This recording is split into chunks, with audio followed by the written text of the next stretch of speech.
On l'a vu avec les prévisions d'Evelyne Delia, la douceur fait de la résistance, mais les nuits sont plus fraîches.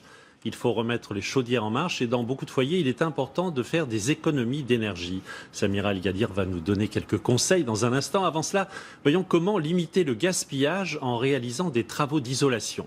En région parisienne, Carole Vénua et Denis Arrivet.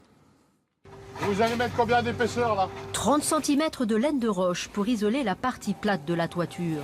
L'an dernier, ce retraité avait déjà remplacé la vieille laine de verre dans les combles de son pavillon. Chauffé à l'électricité avec une cheminée d'appoint, les travaux d'isolation ont eu un impact conséquent sur sa facture annuelle d'EDF. J'ai payé 397 € de moins que l'année dernière. Je pense peut-être encore gagner peut-être 150 €, 200 €. Donc c'était important de le faire parce qu'il y a vraiment une déperdition de chaleur au niveau des chambres. Car sans isolation, l'on peut perdre jusqu'à 30% d'énergie par le toit et 25% par les murs. Cheminées, interstices, planchers et fenêtres sont également une source importante de fuite de chaleur. Nous sommes en train de faire le paramétrage donc, de la chaudière. Propriétaire d'un pavillon de 120 mètres carrés depuis avril dernier, ce père de famille a fait le choix d'une chaudière à granulés de bois. Il y avait une chaudière à fioul.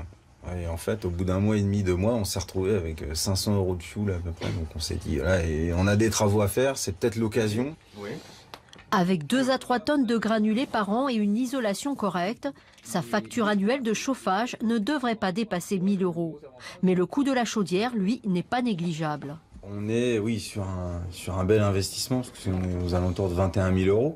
Mais on va gagner, au bout de 4-5 ans déjà, on va dire pratiquement la moitié du prix de la chaudière. Vous aurez droit donc à un crédit d'impôt de 30%. Pour obtenir cette aide, il lui suffira de joindre la facture à sa prochaine déclaration d'impôt.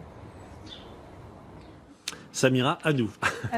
Parlez-nous de ces fameuses aides financières. Alors, on l'a vu dans le reportage, il y a d'abord un avantage fiscal intéressant. Jacques, les impôts peuvent rembourser, vous allez le voir, jusqu'à 30% de vos travaux sur l'isolation d'un mur ou d'un toit, sur l'installation d'une chaudière ou d'une pompe à chaleur. Mais attention, le crédit d'impôt en général ne porte que sur l'achat du matériel et pas sur la main-d'œuvre. Ça, c'est une précision importante. Deuxième précision importante, le montant des travaux est plafonné sur 5 ans. Du coup, une personne seule peut faire jusqu'à 8 000 € de travaux sur 5 ans, donc un couple 16 000 €, et puis il y a une majoration de 400 € par personne à charge.